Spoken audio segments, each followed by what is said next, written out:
Hi friends, good evening, and this is your host Ankit Khanelwal joining you from Delhi, India, and we have Kimberly Kalun joining us from Raleigh, North Carolina. Good morning, Kim. Good morning to the world, and welcome to IBM TV Travel Tuesday. It's time to travel. It, I miss it. Do you notice like our intro, the beginning of it is what Southwest, the friendly skies, and I flew them so much before COVID. I mean, I felt like that was my second home, and that's why I liked that part in there. I'm not advertising for them other than I miss traveling, but we've got a great travel guide, don't we? I just love him. He makes me excited about traveling, and he's very personable. But anyway, so let's talk a little bit before we do that. Do we have our morning update for political Yep, news? yep. Oh, It's wait, time to wait, but before that, yes, Kim. what? Oh, happy September. Wow, happy September. Well, I know. Like And when Kim, we started this, it you was know, March. and Kim, it's 180 days. Wow, wow. Did you ever believe that we would be doing this long? Never thought of doing it so No. long for 180 days on IBM TV live shows. And how was the journey? I mean, in the past 180 days, there were a lot of ups and downs. We had a lot of difficulties, but we stick to it. And then, what do you think? Well, I think I made a family. I don't know about you, but I developed a family that I don't like to be away from, no matter how sick I get. And I'm gonna cry. Um, I, I don't think we could have survived COVID without this. I learned so much through your doctor friends, our doctor friends over here in the U.S., your doctor friends. I felt like we built a family that is more than just you and I. And just working late last night, like we were doing, it made me realize how important all of this is. And I mean, the fact that we're in September, and I told someone, that when you work like this together, you develop a friendship and relationship that will last forever. And so, how do you feel, Ankit? So that was an amazing journey. We have learned a lot, and I never feel that. I mean, we have never met a lot of people, and we interact with them on daily basis, and that was something amazing. And then during COVID, we have experienced something similar, which has never happened in the past. That everyone around the world is having the same issues, and I mean, trying to solve those issues, and we are trying to help with as one world. That's what we do on IBM TV. That's right. But it was an amazing learning for me, especially, and talking to a lot of people around the world, discussing a lot of cultures and understanding and feeling. And because see, what I feel is that everyone is thinking the same how I am thinking. So I mean, it's like we all are equal. It's just that we all have a different, upbringings or maybe cultures and I mean demographics and things like that. Some people like red, some people like blue, but we all are a single family. I mean, we all are part of the same family, and that's the best part. Something, and I learned something from everyone. That's been probably the greatest part of my journey is just understanding everyone. And I think it was Dr. Segu said this, that freedom is not having fear. And that when we opened our show, one of our taglines was facts, not fear. We did not want people to have fear of what we were about to face. Um, but something I noticed about everyone in all of my years of doing interviews with Nick, and even before him, but just working with Nick, is I would ask a question, what do you want? And what's the first answer? Everyone says, happiness, not world peace, not world peace like they do Miss Congeniality, but happiness. Everybody wants happiness. If you don't want happiness, there's something really wrong with you. The problem is when I ask that question, okay, what makes you happy? That's what differentiates all of us. And then your goals and plans to reach happiness. For majority of us, as we get older, and this is people over 50, it becomes a common answer is health. I You forget about health until about 50, 55. Until then, it's wealth, Yeah. family, travel, all of the bucket list dreams we have. It seems like after 50, all of a sudden health becomes this major condition. What do you think happiness is to you, Ankit? Happiness is family and friends. I mean, if your family and friends are happy and if you're satisfied, everything is fine. That's right. Money comes in, money goes out. That's not important, but you need a little bit so that you can maintain your safety and security. That's about it. And then if you have some kind of plans, vision, or dreams, fulfill your dreams. But my dream is to travel and to talk to a lot of people around the world and try to create something which will help some kind of community and things like that. So I people when ask me that I mean everyone wants to be a millionaire or billionaire. I don't want to be a millionaire or billionaire. I wanted to earn so that we can give back to the society and help people. But we should also need money at this point of time because if you want to do something, you need that money so that you have the security and things like that. And then you have to bring your money for your family stability, for your children and other things. But I mean, see, money is all about. I mean, money will give you some kind of extra power, but apart from that, it's your own knowledge and health and willingness and maybe spirit, whatever it is, that will come. I mean, that will take you a little far from other people. That's what I think. You're so right in that truly, I think sustainability, if you could reach above sustainability where you're happy and you're content. One of the researchers that I read, and I'll have to pull his name up, did an article, and he realized the happiest people were in the poorest part of the world. So he wanted to understand this, and it was elation of joy, happiness, right? It wasn't kind of spiritual, but truly just a way of life. And so he took a look at why these people were so happy. And there were three things that he saw that braided the strands of happiness to the road of joy, as he wrote. That those were his words, and I love them. But the first one was pride. The second one was purpose. And the third one was pleasure. Everything comes in P's with me, right? Then, of course, to me, that means prosperity, right? And purpose. But if you're planned and prepared, these are all P's, you can protect. And so you have, but you're exactly right. You need some kind of financial or sustainability in whatever you live so that you've got comfort, right? A roof, if it's a roof over your head or a cave or a tent, wherever you live, you got to have that. You got to have the sustainability. And in our society, sustainability is money. And that's some of the things that we're teaching is how to make yourself sustainable, how to become financially fit. If you're financially fit in our society, then you seem to become physically fit and healthier and all of these other things.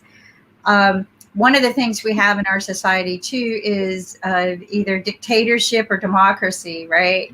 Rulership of some kind.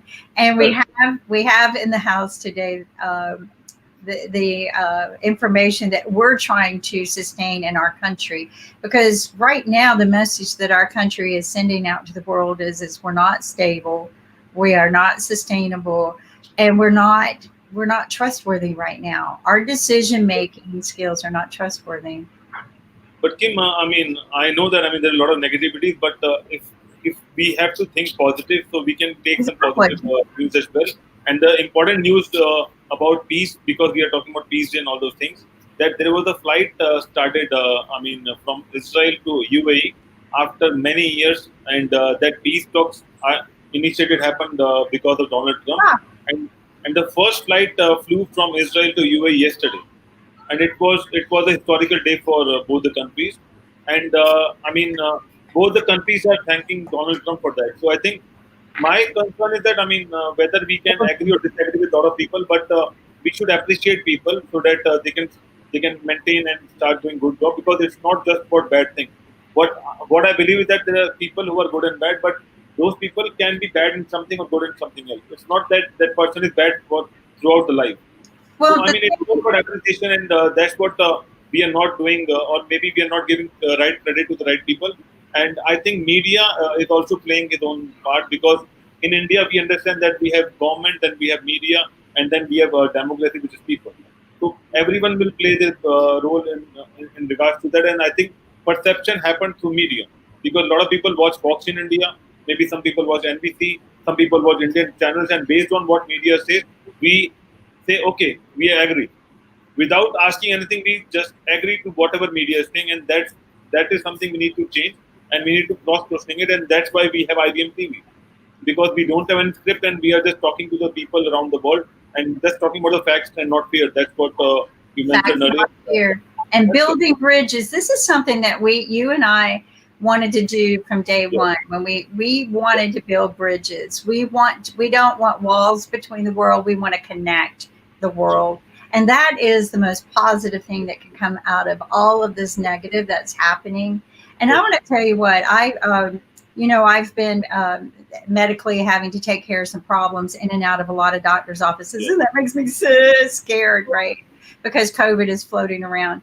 But our doctors came on our show last week, and they told us the honest truth. Now that we have more information, that we're looking at least 3 years before we have some sort of normal again. And it's whatever normal we decide to build and establish. My doctors that I visited, we would have a talk about this, and they're saying the same thing. It's not 3 weeks. It's not 3 months. We need to look into the future. I know. Why is it always 3, Ankit?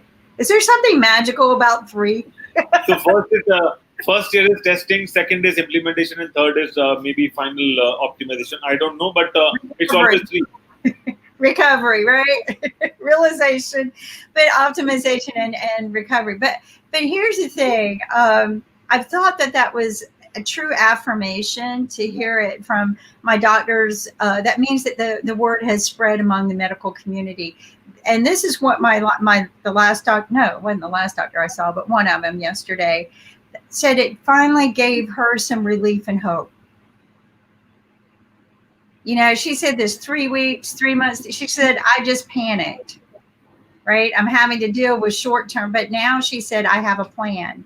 I know in 3 years, I know in stages. And I thought, wow, this is good. This is good news. It made me feel good. Something else I learned, get second, third, and fourth opinions. But when you start doing that, you're going to get a lot of answers that don't blend. And one would see something, another wouldn't see it. The third would see it, and the fourth wouldn't. So I'm sitting here going, okay, give it to me. I want to see it. So, but it doesn't hurt to get the second and third opinions. It doesn't hurt to weigh and measure them. Just don't eventually let some of the decisions be your own and everything. But we've got my favorite moment here coming up, the political talk of the day. Yeah. So before the political talk, I just wanted to brief today's lineup. So we'll be having bills from we already took like 30 minutes from that, but 10 to 11 will have White House reports and discussing about all those things. Then followed by travel show with Brendan, and then we have Hollywood Hour with Henning Morales on a different thing, which is a separate show. Followed by our Chess Without Borders by our own James 8 from Eat Foundation and our family friend from California. And then also came after that, we have Vivian's China show at 2 to 3. So we moved the show from 2 to 3. So that show is at 2 to 3 today. So that's the lineup. I don't get to watch her very often because I'm working then, but I do try to listen while she's. But we have to. There's Jim Without Borders. There you go. We have to support Vivian at 2 to 3 because she needs our help. So we'll work on that. Absolutely. But right now it's time for Bill's report. So here we go. From IBM TV, International Broadcast Media, this is your report from Washington. Today's report begins with the candidates on the attack.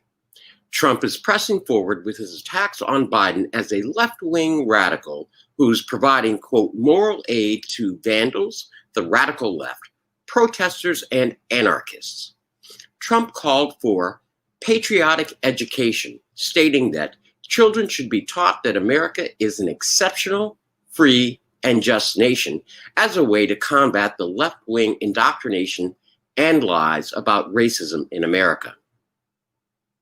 Trump's pattern is eerily similar to the one he used leading up to the 2018 midterm elections when he sent troops to the southern U.S. border to combat what turned out to be a phantom invasion of immigrants from Latin America.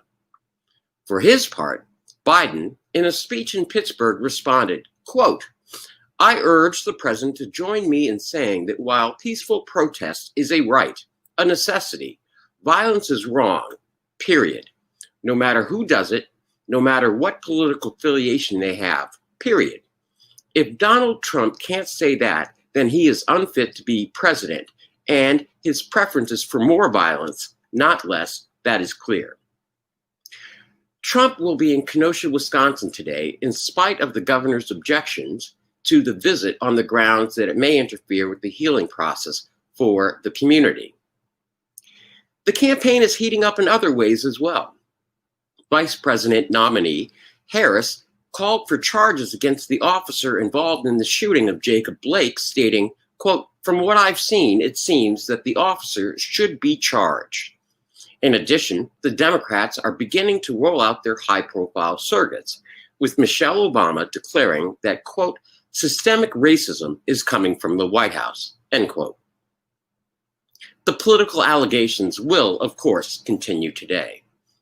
From a different perspective, according to Real Clear Politics' average of all polls, Biden maintains a national lead over Trump by 6.2%. However, Biden's lead shrinks to just 2.7% in the average of 6 battleground states, with Biden leading in Wisconsin by 3.5%, leading in Florida by 3.7%, leading in Pennsylvania by 4.7%, leading in Michigan by 2.6%, leading in Arizona by 2.2%, and narrowly trailing in North Carolina by 0.3%. In other news, the comprehensive COVID-19 relief package negotiations have temporarily stopped, with both sides refusing to move from their defined positions. The Republicans are at $1.3 trillion, and the Democrats remain at $2.2 trillion. Yet both sides continue discussions on the plethora of looming funding bills necessary to avoid a government shutdown at the end of this month on September 30th, when the government officially runs out of money. In our post office update, as expected, there has been no movement beginning to raise questions that any monies appropriated may not arrive in time to alleviate the crisis. Next, the national moratorium on evictions ended yesterday. America is bracing itself for the potential impact of mass displacement. Finally, the current COVID death toll from Johns Hopkins University is over 183,601 American souls lost, with no end in sight. That is your report for this day, September 1st, 2020. From IBM TV, International Broadcast Media, smart television for a smarter global community, from dictatorships to democracies around the world. Good morning, good afternoon, good night. I'm Bill Trezevant. It just makes me smile. So, Ankit, I mean, I got a feedback from Africa that Bill never mentioned good evening, because good evening, it's good evening in Africa. Oh, he does say good. Well, he says good night. So good night. So, but I like that. Good night. I think that is the way we kind of say. But that's an amazing. That was just a humor, but it was an amazing story, and Right. I think people are rightly following up Bill's news now. And initially I used to watch NBC's nightly news, but now it's over because I just have to watch Bill's news, and that's about it. Because otherwise, I have to take that 20 minutes pills of nightly news so that I know what's happening in US. But it's in Bill just wrap it up in like 5 minutes, and that's amazing. I know, right? Just like that. One of the things that concerns me is our president is teaching children, or wants to teach children, or reach out to them to be against the left, and that's not smart. You shouldn't teach children to be against the left or right. You should teach children to be free, to have their own thoughts and make their own choices. I mean, I have to say I was very open-minded to even my own children, as bad as I wanted them to vote a certain way. I always truly believed in voting on the right person. So I never kind of lean, my values lean a certain way. But no matter how my children voted, I encouraged them to vote their freedom of their heart, because that's their only time they are free. That's their only freedom. It's not about me, right? It's about them. But Kim, let's invite our guest in the panel, and then I'll yeah, tell you let's what. do that. Zach mentioned a good point yesterday, so we'll discuss on that. So it's time to invite Bill, President of the White House correspondent. Hi, Bill. Good morning. How are you? Good Hi, morning. Bill. How are you? Good morning. How are Good you? morning. Okay. How's it going?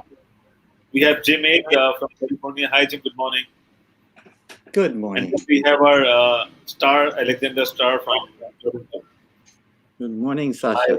Good morning, everybody. Sasha, how's it going? Everybody calls Very you well. Alexandra. Do you still want to be called Alexandra or Sasha? Tough question. Try Sasha. It's shorter. Okay. Okay. And Kit, is it good evening or good night for you? It's you can decide. It's 7:52 p.m. That's evening. No?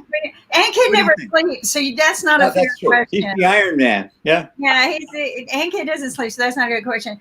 But Sasha, I got something to share with you. I thought about you the other day. I'd been up for about 28 hours while they were running tests on me, and no food for almost 40 hours, and drink. And the first thing they served me, you know what it was? Jello. Blueberry pancakes. Oh.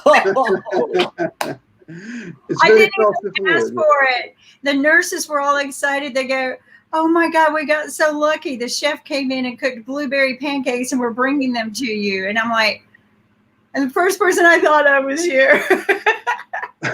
But I'll tell you, I had fantastic blueberry pancakes, as you know, in St. Louis in Chase Plaza Hotel.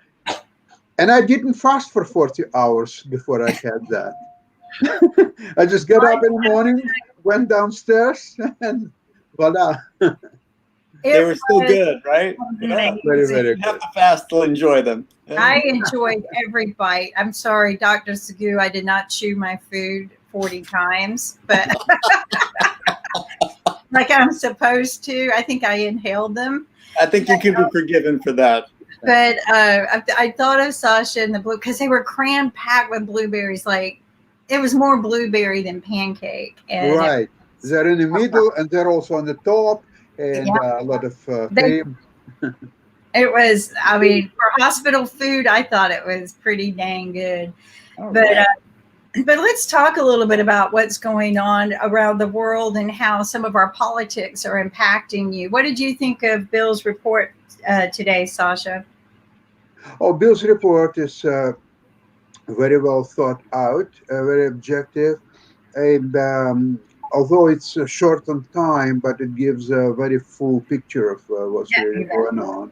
That's you need a lot of professionalism to do that.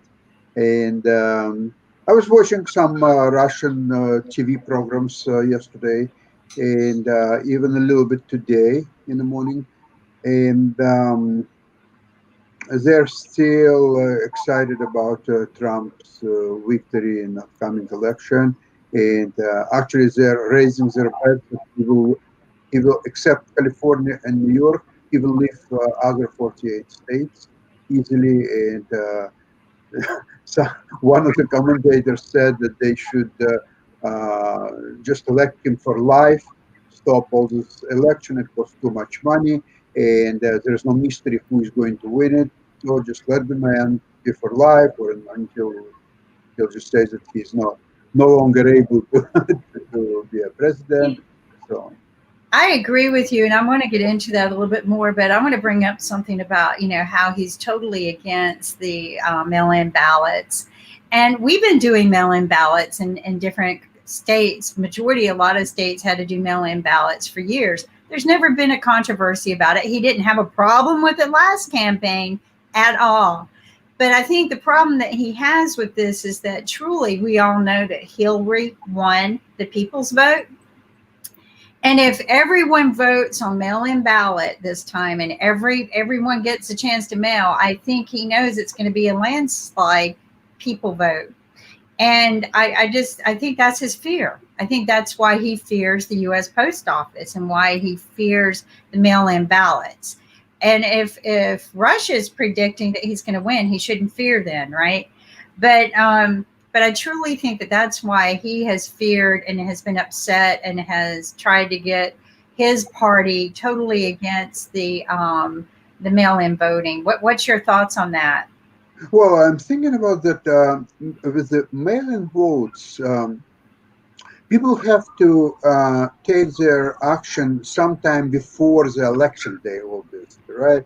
Could be a week before election, even a month. Now, the Russian propaganda works differently. It works until the very last day of the election. And in fact, it's becoming stronger and stronger in the last week, right before the election, because that's most of the people are making their decision before going to the polls. But in mail, it's working differently, and Russia's strategy is not so effective in the mail-in votes. So obviously, this is main reason, in my opinion, why Trump is so much mail-in votes. And so, Jim, I know I was going to go to you next because we live here. What is your thoughts about this mail-in vote and their controversy on this issue? Well, there really isn't a controversy. There's a fake controversy because people, like you say, states have been mailing vote in mail exclusively in Oregon, other states, and without problems. There's no fraud issues. So this is a trumped up controversy, if I may. And the idea is if Trump does not suppress the vote, Trump will lose. So Trump is trying to suppress the vote, whether it's taking mailboxes, mail sorters, or being against the fraudulent mail system. Any of these things are designed for one reason, to suppress the vote. Because if enough people vote, he will lose. So he knows that. The RNC knows that. And they are pulling out all the stops to suppress the vote so that Trump might win by the Electoral College, because he won't win the popular vote. He is unpopular. And, the Russian media is one thing. I wonder what the Russian people think, because the Russian media is slam dunk, 48 states. Oh, yeah. But that's the Russian media. Is that really what the Russian people think? And maybe they're influenced by the Russian media, and maybe they think whatever's being told to them. I don't know. But it's an interesting thought, because what's coming out of Russia right now is not reality either. That's not what's happening. There's no way that only California and New York. Look at Oregon. Do you think that Trump is going to win Oregon? Not a chance. So, all of this stuff that we're hearing is pretty much nonsense. There's one thing going on here: incite violence, suppress the vote, and Trump has a shot. Well, and I respect that opinion very much so, because that's kind of what my mindset is. But let's talk about, was this an issue during the last campaign? No. Or the one before that. Or the one before that. Or the one before that. But was Trump concerned about the mail-in votes during the last campaign? No. Only when he thought it was rigged. But then he won. And then, then it was okay. And but again, we know that he didn't win by the popular vote. No. And I think he knows that if every person mails in a vote, every person gets a chance to vote, that there's not going to be somebody sitting at home disabled, unable to go, or sick that day. But all mail-in votes work. That truly, I believe that he knows of heart of hearts that he will not win the popular vote. Well, President popularity goes up and down in every administration. He's the only one who has been down the entire term. But when you look at his fan club, his fan club, they're very, very, high on him. Oh yeah. And it's very country. Yeah, right. Maybe 40%. Right. So, and it's interesting to me that Russia has this compassion for Trump, not just a respect. It's a compassion or something for him, because they've always loved him. And I have to ask myself, what is Russia going to gain from his next presidency? And perhaps Bill can address that. Oh, well, actually, I will try, but I think Sasha is more of an expert in terms of what Russia will gain. Certainly what they've been looking for is what Trump has been doing, which is tactically tearing apart or fraying at the edges all of our international relationships, either with NATO or independently with France and Canada and Mexico. So that's really been a disaster, and we can accurately describe it right now as a fraying of relationships and teetering with NATO. And obviously the pullout with the World Health Organization are all designed to destabilize the globalization agreements that have worked to keep the peace, I think, for about 80 years. But Sasha is more qualified to talk about it from the Russian perspective. Sasha? Well, you have to know really well history of Putin himself. He's a KGB officer who was doing a lot of criminal activities in 1990s St. Petersburg, and he was very close to mafia people and did a lot of business with them. It was, of course, before he was elected or promoted into president of Russia. The Western leaders of most of these countries, like Germany, England, France, they are either former businessmen, careerists, well-schooled, good education, manners, and so on. They don't treat Putin as equal. They treat him as a little bandit who was lucky enough to get right at the top. The difference is Trump. Trump is also all the life he was either on a criminal side or on the border of a criminal, more often than that. And for Putin and Trump, it's almost like almost engraved in stone, the fact that they admire each other. They're very close socially to each other. And I think in addition to that, Putin has some levers over Trump, including compromise material and a lot of other things.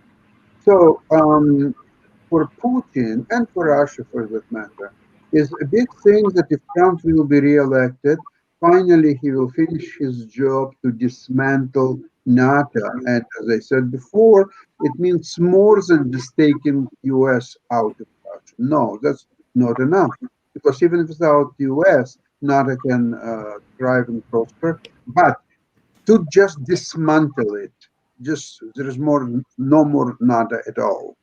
Number two is to cancel or terminate all U.S. actions against Russia, and maybe even persuade the Western leaders to stop their anti-Russia actions.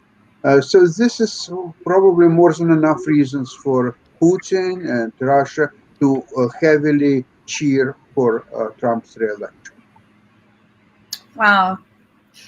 I take a look at some of the situations that we're experiencing. And sometimes I have to ask myself, what is the global impact to what our experiences are? What did happen in the global situation? There's always been that interesting Russian relationship with Trump. I wonder if we had somebody else in position, if we could develop that kind of relationship with China and other countries that we haven't been able to have. And will that eventually, I hate to say, unfortunately, it's Biden is going in, but say Biden goes in, will that connection, do you believe that connection will remain with Russia? Or do you think that will be sever the ties for good? I think that One of the reasons that in 2016 they were so heavily for Trump because at the same time they were so heavily against Clinton, because they believe that the Democratic lineup of Barack Obama, Clinton, and now Biden is heavily anti-Russian, and there will be very little even to discuss with Biden and his team. Now, on the China front, of course, China is cheering heavily for Biden because they don't believe that they can negotiate. They cannot negotiate with Trump. He's changing his tune almost every day, and well, even with Canada, here is an example. There was finally agreement between Canada, Mexico, and United States was reached, signed, approved, and all of a sudden, one day, Trump announced the sanction against Canada concerning aluminium deals and so on. So, if it was part of the so-called NAFTA, or what's the difference name now, agreement, then why to start action or to stir up the agreement? And well, Trump is known for changing his mind. It's all part of his famous books. Art of the Deal and all other things. He writes them, but he never read them. So unfortunately, there is no real value in those books. I like your perspective on things, Sasha. We have with us Thank you. good morning, Lynn. How are you doing? Doing great. Kimberly, how are you?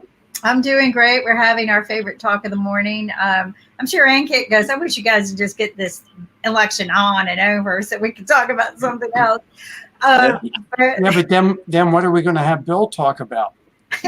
Well, Bill will have plenty to talk about based on who goes Absolutely. into office next. And Bill and I are going to be working on other shows. There are so many other things that we could be talking about that are for people's benefits, not just, but that are politically entwined, because we know everything that happens is politically twisted. So, you know, there's just so many good things that we could talk about. And but what's happening in your neck of the woods, and what's your insight on what's happening? And also, I want to know what your thoughts are on mail-in voting. Mine? Yeah.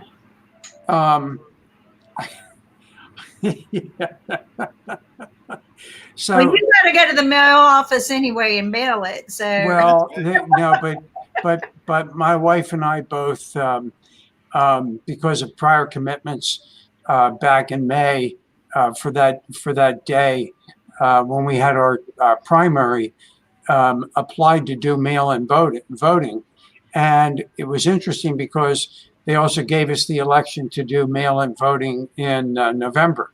So we both said that's fine. It's we get up early enough. We don't need to get up at 4 a.m. to get there to vote. Although I'm not sure the lines where I live aren't that big, but still, I mean, she doesn't finish work until 5 o'clock. You know, and we don't have a national holiday for Election Day. So you know, what are my thoughts? I don't know. Are they not going to count the ballots? I think they will. If there becomes a contested election, then this thing might carry out beyond January 21st. And if it carries out, it looks like Bill is going to talk. And if it carries out beyond January 21st, Trump is out, Pence is out at 1 o'clock I believe at 1 o'clock in the afternoon, because the term expires at 1 o'clock in the afternoon. And we have, and this one I'm not happy about, Nancy Pelosi as president. So, because the next president becomes the Speaker of the House, when the president, and I see that the election can be contested. I happen to, regardless of my political feelings, happen to be a very not fan of Nancy Pelosi. And I just hope this thing is resolved before January 21st. You know, one day I'm going to have to read up more on why so many people hate Nancy. I know that she's very outspoken, a very powerful woman, and most people are not accustomed to that. That happens to me a lot. People don't like me because can speak my mind. And Well, let me just say, I heard somebody on the show, and I can't remember who it was, make the statement that the Democrats are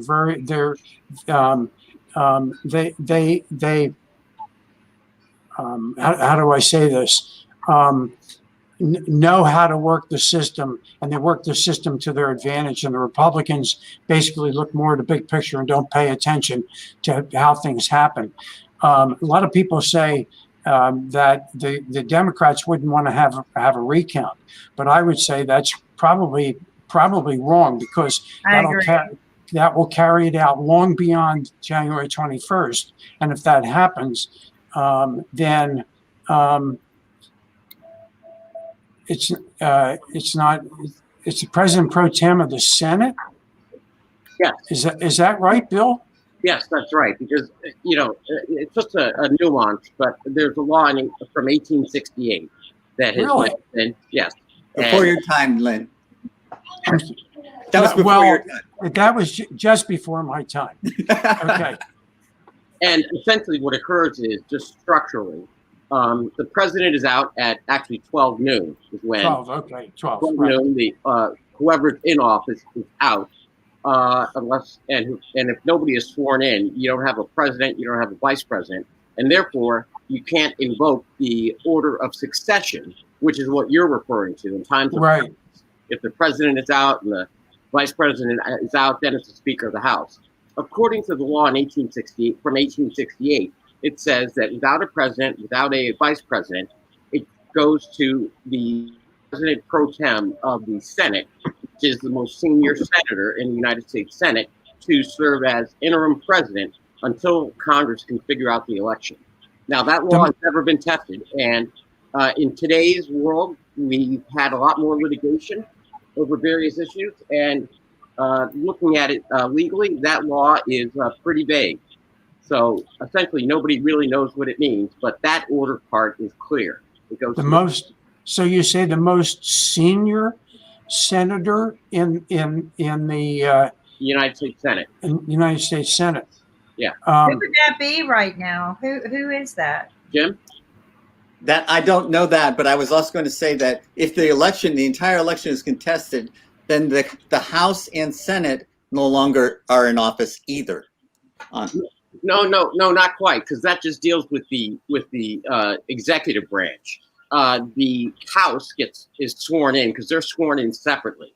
So not if the election is contested, though. This is the thing. Yeah, but if you contest everything, then the House is not seated, the Senate is not seated.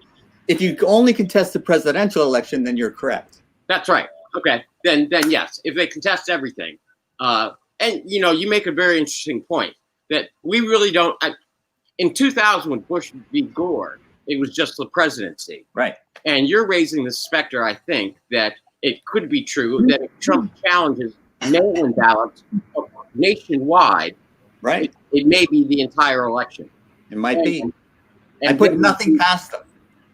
Well, under that scenario, possibility. Under that scenario, there is no currently written answer. Right. About who would Interesting. So it's not the succession as it normally would be.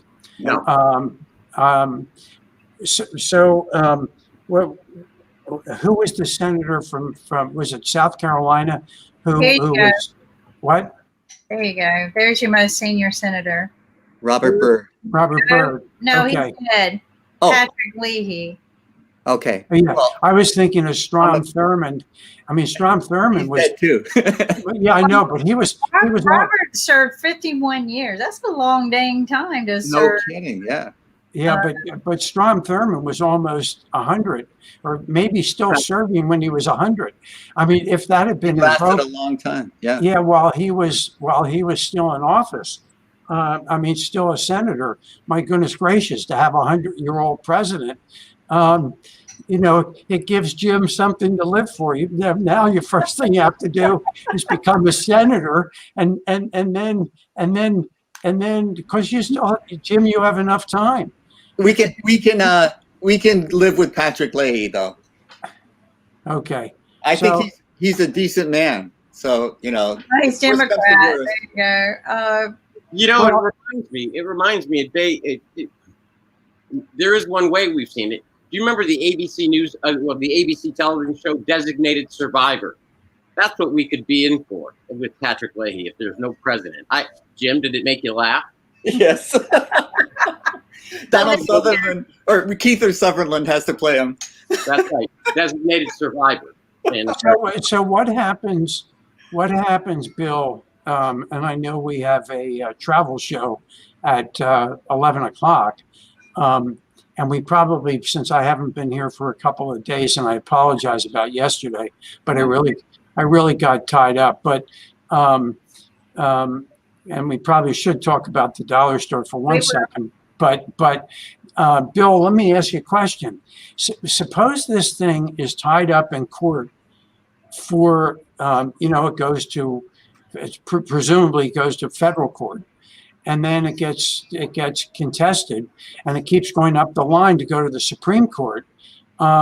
We could have the president, the longest standing member of Leahy as our president for a period of time. But suppose that's contested, and then all of a sudden now we've got all these, these different suits in Congress, in the courts. We could be tied up for years. Kim? Well, I'm going to let Bill take it, but Russia's going to take over. But go ahead, Bill. Who's going to take over? Russia. Right. Go ahead, Bill. Okay, well, just to kind of put this in context, Lynn, and I certainly appreciate your sentiments. Just so you know, the law of 1868, what it does is it throws it into the House of Representatives and the Senate. Now, what you're talking about would be a situation under which that Jim described, that the entire election is contested, meaning House and Senate and the presidency.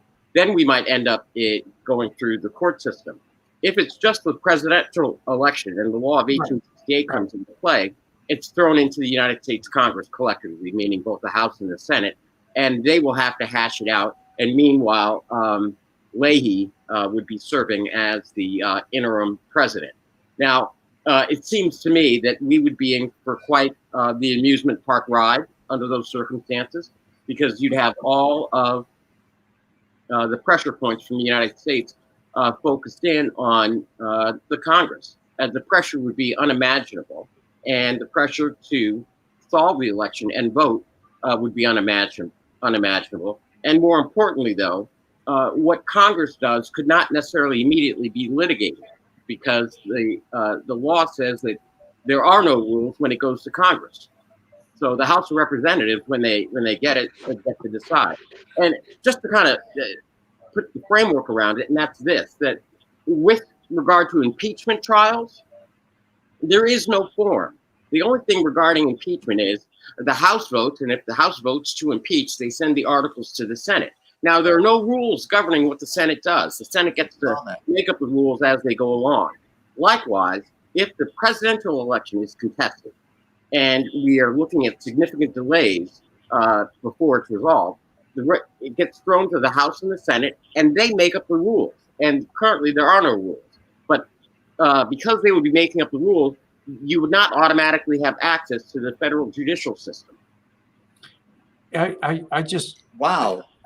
I almost started to laugh out loud because as you know my opinion about Congress, they make up rules to favor themselves, not the population, and so consequently, now we're going to have Congress make up their own rules about how they quote adjudicate this thing.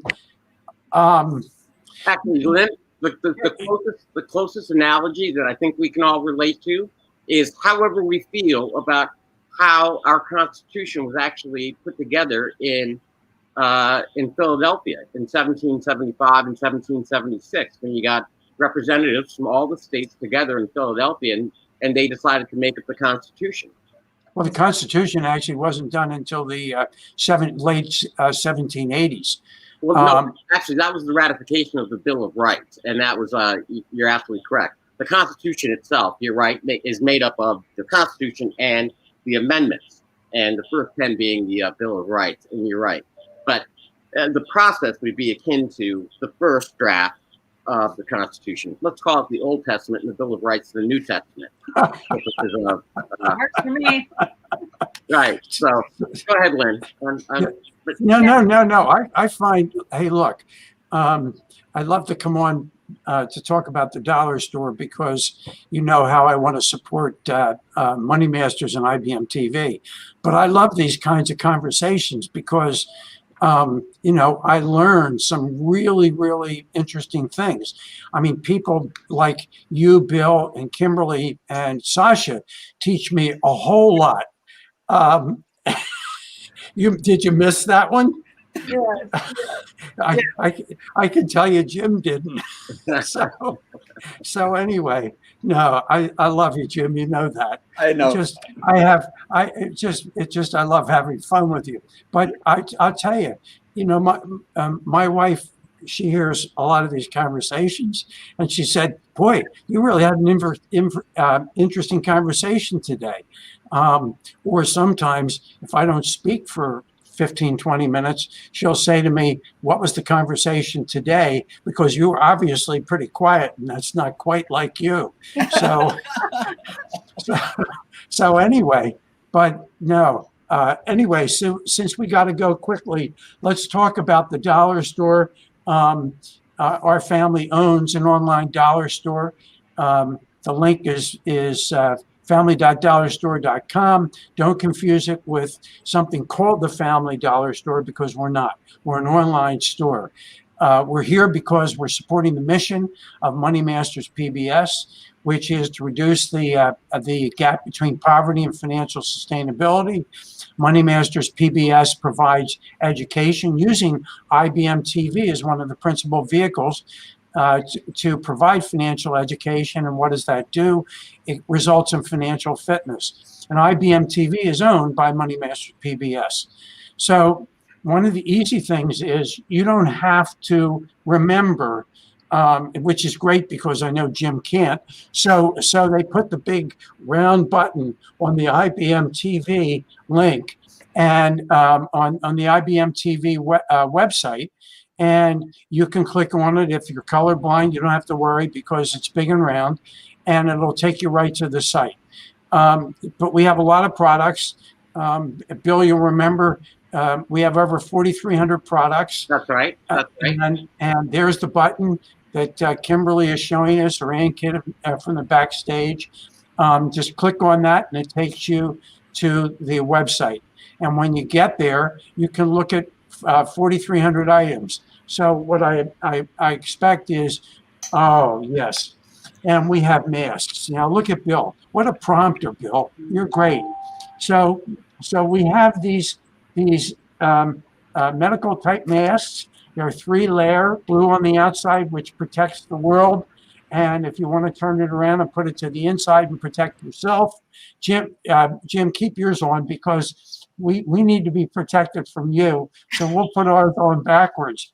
But Jim, I always like to see Jim keep his on for as long as possible, because we don't want him to pass on any kind of computer viruses. So, but we ship for free for orders over $25. We have masks in boxes, 50 of them for $25, which, as Jim knows, is how much, Jim? 50 cents? 50 cents. Okay, 50 cents a mask. But then we have a gift token program, which gives, when somebody signs up to become a customer, and you don't have to shop yet, you get $5 worth of gift tokens.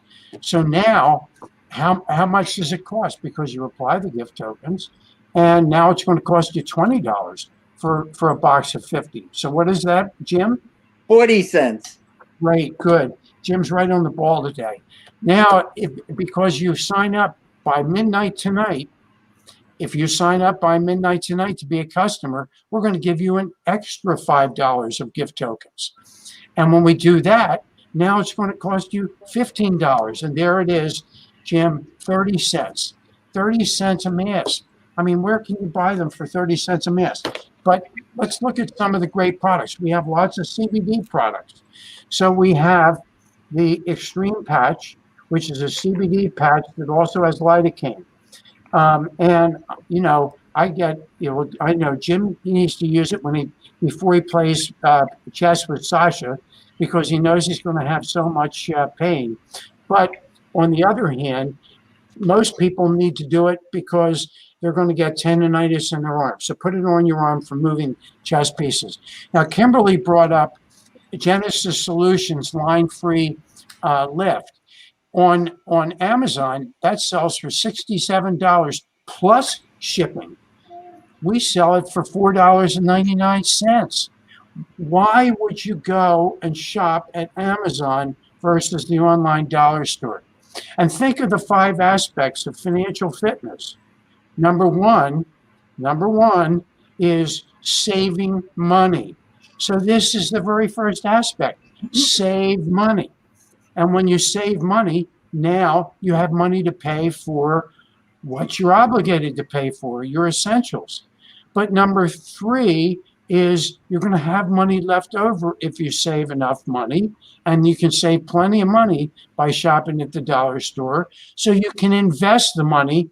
Go to Sasha's show on Wednesday at 1 o'clock. He'll teach you how to invest, but then you still have money to pay for your taxes, which Kimberly says is vitally important.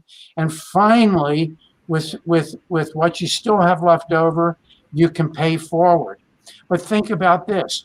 When you get onto the dollar store, you're going to do 2 and 5 at the same time, because you're going to be saving money and you're helping us contribute to Money Masters PBS, which we're doing 100% of our profit through the end of August. So, and I know that we've missed a few things, but you got to get to the travel show. Oh, well, and I just want to say that 5 for 5, you get $5 for registering and another $5. But you're doing the 5 basic rules for becoming sustainable. Join the Minion Club. Right, the Minion Napkin Club. Oh, There and you Kimberly, go. when you were talking about the IBM TV family, you were making me tear up, and I needed my napkin. Oh, I know. I didn't mean to get teary-eyed, but I think going through what I went through in the past 7 days has reminded me how important my family is to me. And again, I have my family here, but you guys are as much my family as well. So these things are of great value, and we're growing and building. I'm also very honored that we're growing together. I mean, one of the other reasons why I just get choked up is I look at when Kid and I started this, right? Yeah, you're getting it, Lynn. Yeah, good job, Lynn. That was a hard one for me. Manifest. But last night I was just looking at our achievements, right? Since just March, not even since Nick and I started. When I look at my achievements and our achievements since Nick and I started, I just get overwhelmed. But just since March, what we have achieved as a family, and when Bill shared with me about people that he knows that are watching our show, I get choked up because I feel like we're doing something good, and it's really working. It's one thing when you do something good, but it's another when you get that feedback. And as we know, a lot of entertainers, we're not real entertainers here, guys. We're just wise people who've been down the block that can laugh about a lot of things. But Kimberly, I've got it. Bill has got to go, and he wants the last word. I'm sorry. to Oh, I'm interrupt. sorry. Go ahead, Bill. And then no. we got to go to the travel show. No, I didn't want the last word, but I'll certainly take it, Jim, because you were very generous, and that's what I really dig about your soul. I will say this, and Kim, just to piggyback on your comments, I want to give a shout out to Wynn Charles, who is an up and coming journalist out of Colorado, and she has a podcast, Ask Wynn. That's very important, as well as, and she and her fans watch this show, as well as some friends that I have in Buffalo, New York, which was interesting, and they are following the show. So I want to give a shout out to Rob. And then I have some friends out in California, and I want to give a shout out to California. So it's not only that we are an international broadcast network, we also have a strong following here in the domestic United States. And that is a credit to what you, Kimberly, and you, Ankit, and a number of other people have built behind the scenes over the last 182 days. So for that, you should be applauded. And I personally thank you for building a platform for Americans and the world to learn more, do more, and engage in the world in a constructive way. So with that, I just want to thank you for the opportunity. I am humbled and honored, and it has been a real pleasure to work with all of you on this endeavor. I'm jealous, Bill. I'm looking behind you. Look at your, oh my gosh. I need to get one of those. I'm going to put one. I need to get a screen like that. Ankit, you're in trouble now. So Yeah, Ankit, it's your job to get her a screen. Yeah.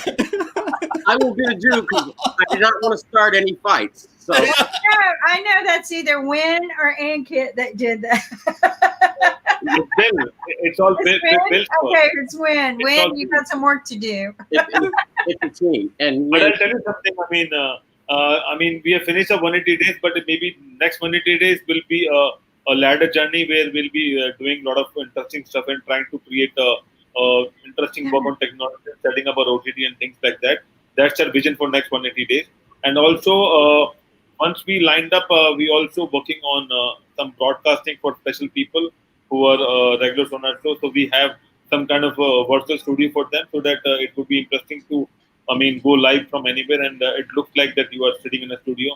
So we are working on a lot of things, but everything will take time, step by step, and that's what we are working on right now. Yeah, and it takes a team, and that's what I love about the people who've come to IBM TV. There's a lot that goes on behind scenes that a lot of people don't understand that makes all of this happen. But we're growing. We're going to be raising money to grow bigger and better and in more countries, in more languages, so that we can share the good news. We know that there's a lot of bad news, and we're not going to just sugarcoat it. Okay, we're going to tell you the bad news too, but we're going to find solutions. Like we whiteboard all the time. Or blackboard. I think Bill has a blackboard. He's got a yellow notepad.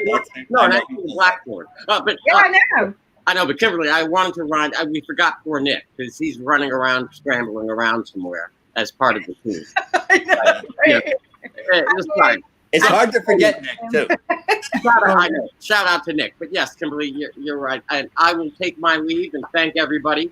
Well, Bill, before you go, please, I know you mentioned that we go to all the countries around the world, and it's great that we're here in the United States. And I just looked up, and I think Google has it wrong because it says there are 195 countries in the world, and I think they missed the Socialist Republic of Northern California. We never get counted. We're the 8th largest economy in the world, and we don't get counted. But we count your votes. Yes, maybe. Yeah, well, I was going to say, just don't mail them in, okay? Just don't mail them in. Okay, I'm not I better do. Take Thank care, you, Bill. So isn't he just a joy? I get elated to hear the political news through him.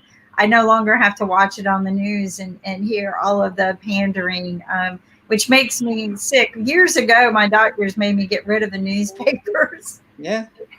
During campaign season. And a lot of times it's not because I take one side or the other. I was getting sick because nobody was finding the solutions. It's all pandering, and nobody was talking about the solutions. But you know what? I'm almost to the point that if our Congress and Senate shuts down and never comes back again, I'm almost okay with that. I think term limits would go a long way. Because And I think Tim, it's time to talk travel Tuesday, and we have Brandon on the show. So Is Brandon in the start the house? show. Is Brandon in the house? It's Brandon's Brandon's show. out, yeah. But I need to set up the show, so I have to play an intro before we have Okay. Brandon's live stream. Here we go.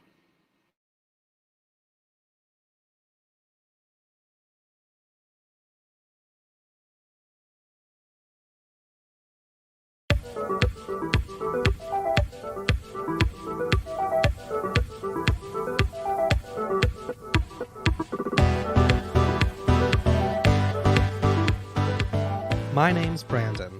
I'm a world traveler, foodie, and YouTuber. Together, you and I will find the best travel hacks, tips, and best places to explore. Join me as we find new adventures together, live only on IBM.tv.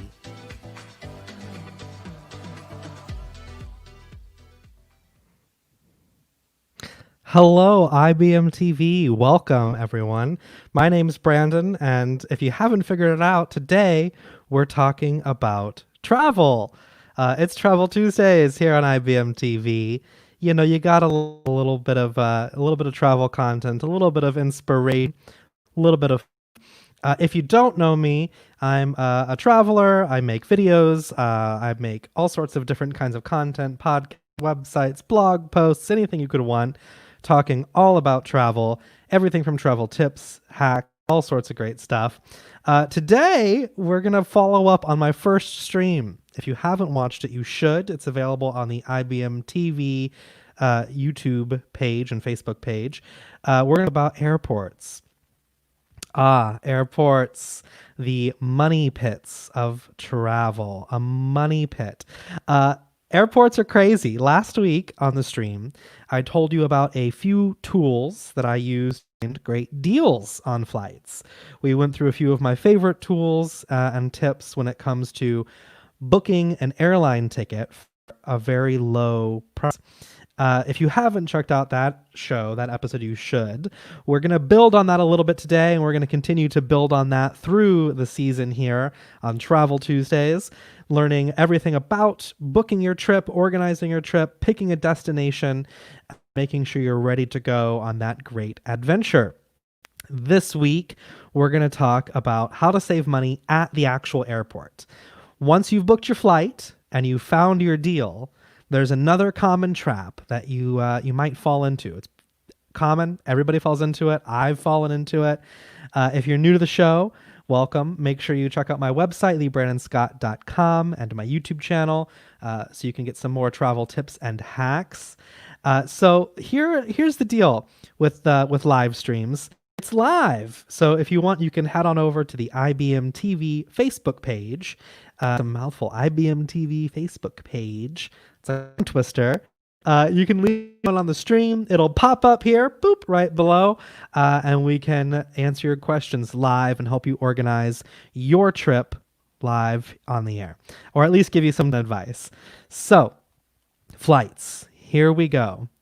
Here is the first big barrier you'll encounter, right? You book your flight. You've spent the money, you've done your due diligence, you've used some of the tricks and tips that I showed you in the first episode, and you found that budget flight or affordable flight. Now it's morning. You got to wake up and you got to get going to the airport. The day has come, the day of reckoning. Uber, taxi, friend drives you to the airport. You get there. What's the first thing you do? You probably already missed a step. Here's my first kind of recommendation or piece of advice that I would have. When you're getting ready for your flight, check in ahead of time. Most flights will allow you to check in 24 hours before your flight is scheduled to leave. Always check in right away as soon as you can. Sometimes you got to wake up in the morning to do it. It's worth it. I promise. Always be worth it. If you're flying airlines like Southwest that do kind of free for all boarding, I guess, I don't know what the proper term is. If you are on one of these flights, you want to check in super early because you can usually get better boarding. You can board earlier, be in earlier groups, and oftentimes have a much better experience that way. So check in super early. Mark's looking for a super affordable rate. Well, Mark, on my first stream, we talked about some great apps that you can use to look for some of those super cheap rates. When we can go traveling again, that's a whole nother story. I think that's going to be a whole stream. I actually just put a video up on my YouTube channel today talking a little bit about the future of travel. It's going to be a while. We're going to be looking domestic for a while. Let's say, perfect world, you've got your flight booked and you're at the airport. You checked in early, you checked in your 24 hours ahead of time. Now you're about to walk into a great money pit. Here's the thing, airports, most people don't realize. Many of them, they don't make money on the airlines pay them to take off and land. They're malls. They make the bulk of their money from you. Spending money at shops, duty-free, restaurants, Wi-Fi, all those charges add up, right? So we're talking about budget travel. We want to get you the best deal. You found a good plane ticket. Now the trick is to just not spend as much money at the airport, but that is easier said than done. It's much easier to say, just don't spend money. When you're at the airport, if you're at the airport as much as I am, you're there hours at a time, sometimes 12 hours at a time. Sometimes, like me, you walk into an airport at 7 a.m. on a Tuesday and you don't walk out of an airport until 10 p.m. on a Thursday. You have layover after layover after layover after layover after layover. So you got to be careful when you're in these airports. You got to be ready to guard your wallet, guard yourself. What do I think of companies like Paycation and PlanNet? So here's my thing on any sort of travel system. Always better. It's always going to be better for you and cheaper for you to do your own research and book your own travel, whether it's just for you or for you and a couple people, than it's going to be for you to jump into some of these services like a Paycation.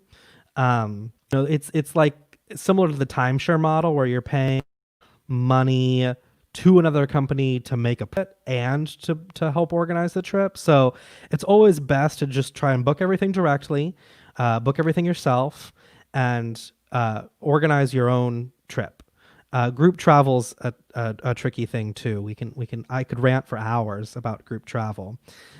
So here's the deal about airports. They make so much money off of you. It's expensive just to exist in an airport. Super, super expensive. And, some of these things are easy to avoid. Some things it's easy to swoop by. It's easy to, kind of pass by through some of these tricks. Some of them are not. Some of these rules also that I'm going to talk about, I break them. I'll be honest, this is going to be a do as I say kind of thing. But I'll tell you which rules I break and why them. If you're just joining us, my name is Travel with Brandon here live on IBM TV, and we're talking all about airports. So let's step through a few kind of tips and tricks and hacks that you can use while you're at the airport to avoid some of those common pitfalls. Let's talk about airport hacks. Here we go. All right, Mr. Ankit, I've got a little graphic coming up over here with some airport hacks. We're going to talk a little bit about them. They're some are straightforward, some are not so much. Some can be kind of chaotic, but first of all, this should be a no-brainer, but it's not. Bring your own bottle. It's free. Well, maybe it costs you $1 to get the water bottle, but bring your own water bottle, even a plastic throwaway recyclable and not like a hefty water bottle. Bring your own water bottle to the airport because you can't take liquids over whatever 3 point whatever ounces through security. But you can take just a plastic water bottle. And once you get to the other side of security, you're not going to find free water anywhere. And I mean anywhere. So bring a water bottle. You can save that $3 for your bottle of water at the airport by a bottle and filling it up at a drinking fountain. Most airports even have stations you can fill up, like a little, doohickey, you put your little and it goes like that. Put a little water bottle in, totally free. If you need to buy a water bottle, $3, $5, $7 for some of these water bottles. So it's always better to just bring your own water bottle right there off the bat. Even if you're only in the airport for 4 or 5 hours, I've saved you $10. The other thing you can do is you can pack snacks. Most people don't think about this. There is nothing wrong with bringing a snack through security. I had a friend when I traveled, back when we traveled. Remember those days, all those years ago when borders were open? I had a friend who would bring fried oats, like oatmeal, in a jar through security into the airport because it was cheap for her to get oatmeal and she could bring it through and have a little snack when she was hungry. All you had to do is add some hot water to it. You go to a Starbucks, coffee shop, just ask for a little bit of hot water, free. Throw it in, there's your oatmeal. You can pack snacks. I am infamous for getting hangry. I need food, as you can tell. Look at me. And wait in quarantine. And I need liquids. I gotta have it. If I don't, I start to get angry. I start to get tense, frustrated. And then I start to mess up. I start flights. I start to add quick on airplanes. So I always bring a little protein bar and energy bar, and that's something I'm going to put like in my pocket that I'll have with me on the airplane. That way, if I'm waiting for food service or, waiting to land, or if the flight doesn't have food service, I have something. So when I land, I can have a little snack, okay, go out and get my Uber, my taxi, sort out what I need to do next, and not be overly stressed. So bring a snack, bring a little granola bar. You don't have to go quite as crazy as oats. I will, with stuff like dried oats, you'll get stopped at security all the time because they want to know what this powdery white substance is you're bringing through security. But granola bar is an easy, safe bet. Pretzels are an easy bet. Nuts are great because they're protein, they're tea. They'll keep you going for a little while. So bring your own snack. Bring your own water bottle and bring your own snack. Even if you're just bringing, you don't have to bring a whole picnic, but just a couple little snacks, little granola bars. It'll go a long way to saving you money because in the airport, food is expensive. Food is crazy expensive. I mean, it really is. The other thing you should do that'll make your airport experience a lot better is talk to people. Is that so hard? Don't we miss that when we could have face-to-face interaction? That's why I love this stream, because it's one of the few times I get to talk to people without having to put a mask on. But talk to the gate agents. When you get to the gate, chat with them. Let them know, hey, I'm willing to be bumped, for the right, or I'm willing to gate check my bag, and do a whole episode on packing so that you can save some money and hassle and time if you pack well. But hey, like, I'm flexible. If you need to bump me by a day and put me in a hotel for a night, I can do that. Or check in. Hey, do you have any available upgrades? Sometimes you can get one at the gate for super cheap. But you got to be friendly. You got to talk to them. You got to let them know what's going on. So don't be afraid of them. They're busy people. Don't interrupt them. But you can walk up and say, hey, excuse me, I just want to let you know I'm willing to be bumped for this flight if you're oversold. If you notice people on standby, someone's going to get bumped. Very possible. So don't be afraid to volunteer for a few $100 extra. Sometimes you can get $700 out a few hours later or the next day, and they'll give you food and lodging. So if you're willing, talk to them. Don't go up and say I'm not willing, but just talk to them. Hey, I can gate check my bag if you need it, or hey, I was just wondering if you have any priority boarding slots available. Whatever it is, chat with them. They're your friends. They're there to help. It's a easy and overlooked thing when they're traveling and at airports. It's early and they don't want to talk to people, but it's worth it. It'll always help. Here's the other thing, and this is more for international travelers. If you're traveling internationally, never, I'm sorry, I don't mean to blow your eardrums out. Never, ever, ever, ever change your currency at the airport. Don't do it. Don't. I'll slap your hand. Don't do it. It's not worth it. Here's the deal with currency exchange. It's a business. Currency exchange stands that they set up in the airport or they cost money. They have employees. They need to turn a profit. So you're going to be paying the exchange rate for the currency and a fee so that they can turn a profit. It's not worth it. Always, if you can, use your credit cards. If you have an international a bank that lets you do international transactions with no fees. I'm going to do a whole episode on money. Don't worry about it. It's coming up. We're going to do a whole episode on credit cards and foreign currencies and ATM. Whole episode on it. And there's a lot to it because when I went to Colombia for the first time, I did not do my research on the exchange rate. So I was shocked when I took $70 out of an ATM in Colombian pesos and got 100,000 pesos. And I was like, seems like a lot. We'll do a whole episode on it. Never change your currency at the airport, at one of those booths. Go to an ATM. You can go to an ATM in the airport. You're going to pay an ATM fee, but don't go to one of those stands where you can change currencies. It's always going to cost you more money. It's not worth it. The other thing you should do is download or print your boarding pass. Everybody's got an app. I am a big fan of apps. It's how I keep track of all frequent flyer numbers and hotel partnership numbers and all those numbers and rewards memberships you have to have. And we're going to do a whole episode on that too. See that. You better come back next Tuesday at 11. And the next Tuesday after that. And the next Tuesday after that. But if you download or print your boarding pass, I usually do is I'll screenshot it. I have an iPhone now, so I just go and take a little screenshot. Boom. Got it. Saved it. Because Wi-Fi is not always free. And it can drain your battery and your data. If you're going to be traveling internationally, we're going to talk about some international data plans. But usually airports now are going to give you a half an hour of Wi-Fi for free. That it's going to cost you.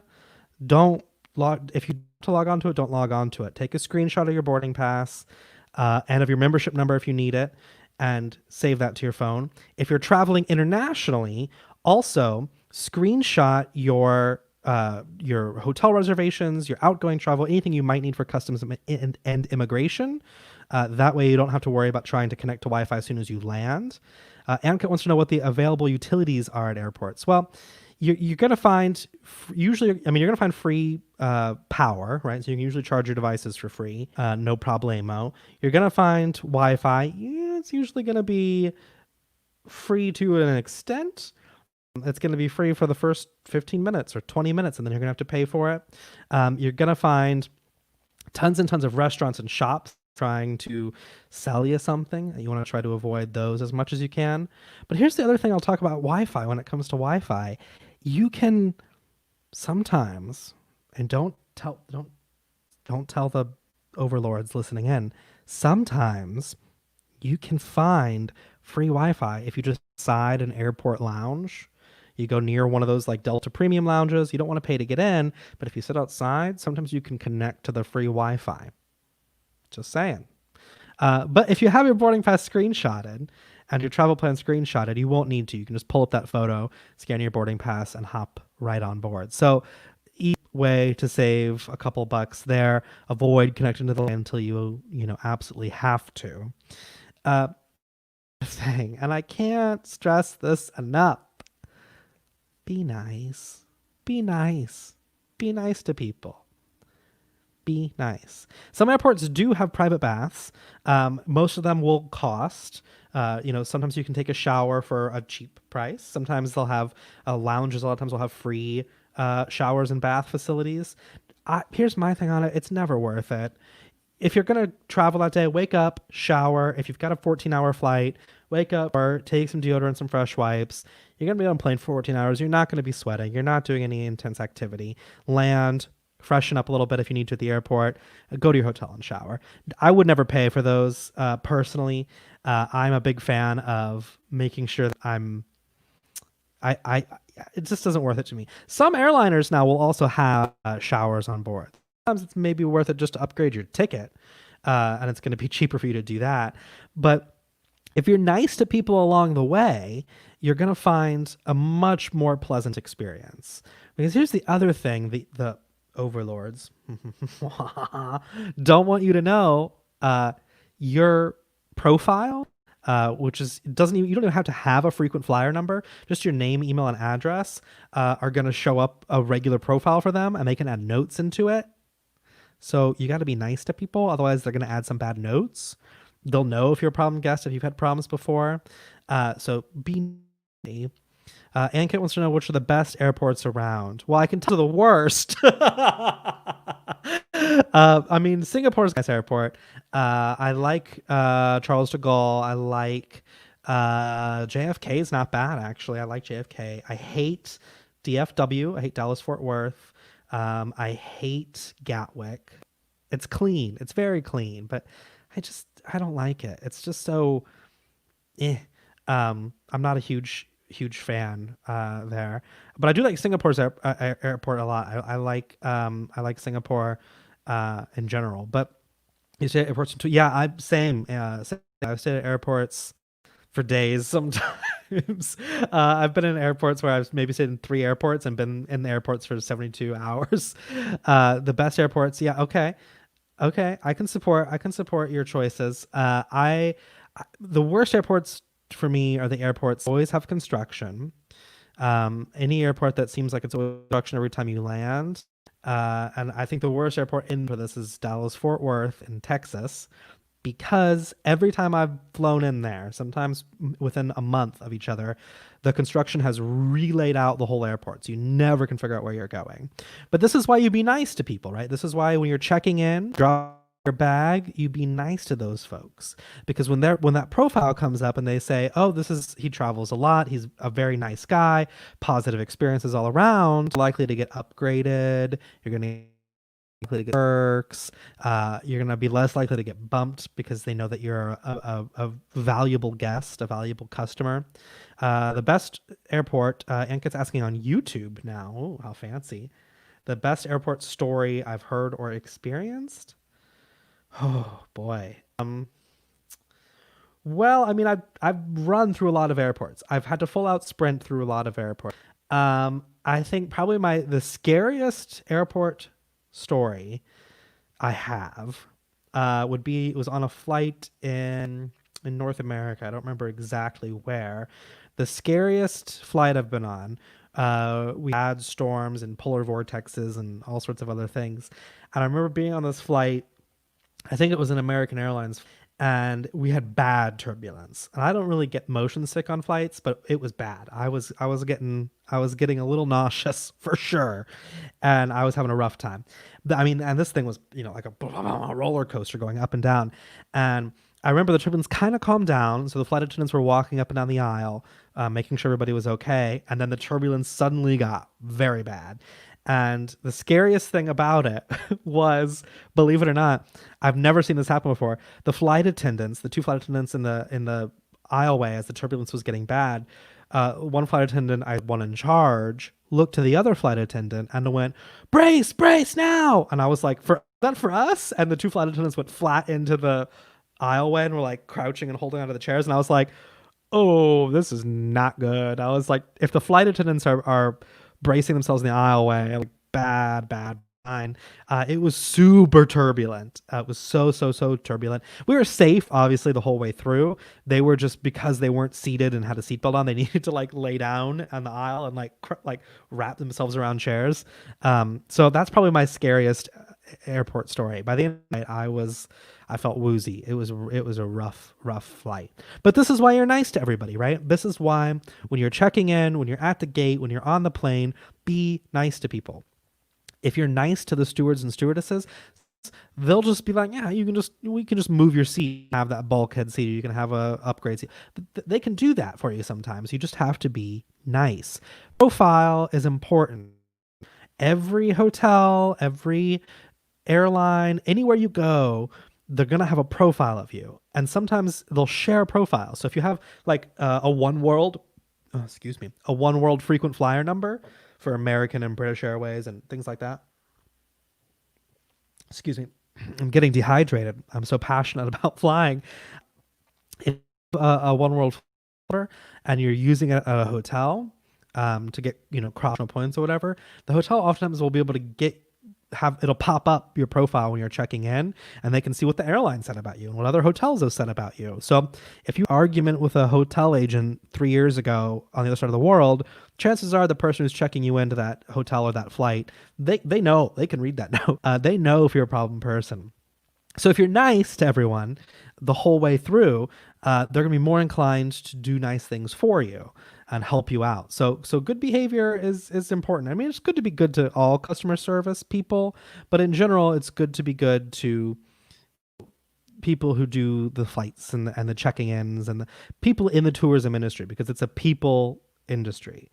So it's definitely important to be nice, and I think that it's overrated too, but it can be treacherous for sure. People that work at the desk, they're checking in lots of people. They don't necessarily to you the whole way through bugging them, but just like a nice little smile. How are you today? Be polite. It'll go a long way. You'll be surprised at how far it can go. For those agents. If you have to the airport very long, ask if they have a club called Ground Zero. Yes, any club. If also, friendly trick, if you are at any airport and don't have a club access and you don't want to buy a day pass, if you're at the airport for an extended period of time, sometimes if you go up and you're very nice, usually not to the people who actually work at the lounge, but people who work in the airport, a lot of times they can get you in if you're very nice and you say, listen, I'm here for 17 hours. My flight's been delayed. I just really would, is there anywhere I can lay down and take a nap? Sometimes they can pull some strings. Friends, they work there. At your place of employment, if you're fortunate enough to still have a job post-pandemic, during the pandemic, we're not post yet. If you're fortunate enough, you have friends there, right? So you can go up to, hey, I can hear, my work and he needs a thing, and you can pull some strings. So if you're nice to the airport staff, they can sometimes pull some of those strings for you. Growing up as a kid, there used to be a watchtower so kids could watch the planes. I don't think that's very common. I can tell you actually, a lot in the United States now are very, very strict. I make videos a lot of online content, so film stuff. I have my camera out, and I'll tell you what, you get yelled at that a lot now because of 9/11. Since 9/11, I remember years ago I was at Boston Logan Airport, which is where the planes took off from 9/11, and I had my little GoPro up, and I was filming something of the of the planes, up at the gate, and within 5 minutes security was there and they're like, you need to turn that off. Absolutely not. You can't. It's illegal to film, or against policy to film the airfield. No way, Jose. So I would be surprised if they started watching where you could get close to seeing the action. They try to keep that under wraps a lot now, especially since 9/11. Club Zero has bunkers for people to rent by the hour to sleep in. They do, and a lot of that is starting to get super popular now in the States. It's been popular in Asian countries, the kind of pods by the hour. I don't have any strong feelings about them. I like the idea of it. It's nice to take a nap. I'm so old and bitter when it comes to travel. I've done it so many times. I have no problem spreading myself out on a bench, at a empty, and just conking out for a few hours. I have no qualms about that at all. And I even have I have a whole technique of how I kind of wrap my bag through so that I feel safer that way. But yeah, if you're interested in a pod to rent by the hour, that's certainly something that would be worth it. I would do that before I would pay for a lounge for a day, or for Wi-Fi or anything like that. So ear popping, good question, Mark. Ear popping, my sister's bad with this. I would say when it comes to, so Mark's asking what my tips are for ears popping when you can't adjust to the altitude, landing or taking off, or sometimes even in the air. So you can buy products for that. Some people say you chew gum to kind of keep the fluid in your doohickey. No anatomy. little drainage tube from your ear. That's what causes the popping, because the fluid in it can't adjust to the pressure. So my sister chewed gum and it never worked for her. And then she found that if she chewed ginger root, it would work. I don't know if that's anything to do with the ginger, but I think it's the harder substance to work out that jaw. I have flown with sinus infections before because I've had to for work, and that's super painful. So you can buy earplugs that are supposed to help with some of that. You can buy gums. You can do things like ginger root. You have to kind of find what works for you when it comes to that. And those are the things where I would say, if there's one lesson you can take away, bring them to the airport. Don't buy them at the airport. Plan ahead, because when you're your pack of gum or your fancy earplugs for your thing, you're going to spend twice what you would spend at a drugstore, not at the airport. Things like that, if your ears do pop and you want to bring gum and a couple things to try, buy them before you get to the airport, and bring them in with your water bottle and your snacks, because it's going to be way more cost effective for you to do it that way, and then you'll have the money to spend on your pod at a Club Zero, or your shower if you want to shower, or your Wi-Fi if you need to do that. So plan ahead a little bit. So we're going to take a quick break. We're about halfway through. After the break, we're going to talk a little bit about some of the rules that I break, because I gave you some rules and I break some of them. So do as I say, not as I do. We're going to take a quick break, and when we come back, we're going to talk about some of the rules I break when I travel. Mr. Ankit, I'll let you take it away.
TV and free to subscribe to my YouTube channel, where I'll give you some great travel tips and advice. There's nothing quite like snapping that photo at sunset in Paris, trying great coffee in Colombia, or adventuring around Spain having a great sunny day. Even if you want to travel domestically, from budget travel guides in New Orleans, New York, Paris, and London, to luxury travel guides and everything in between, travel can be so much fun and so much more affordable than you think.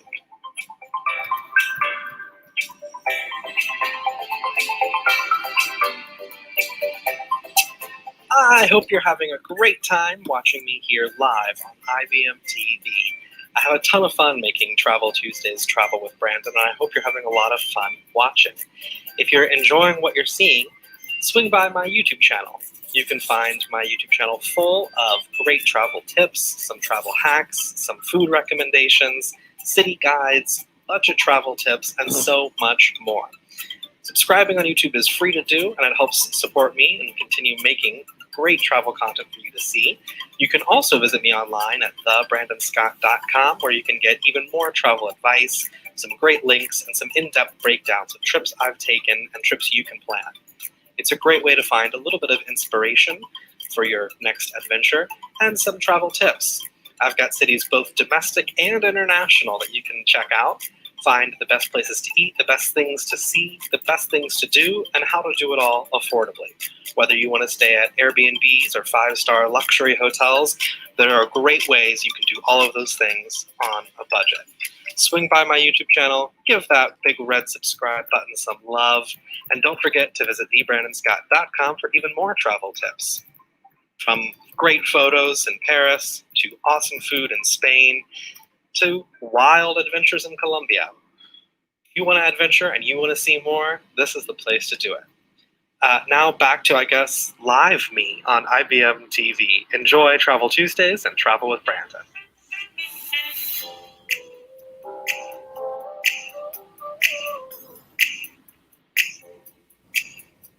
Now right away, all is great. I just went out.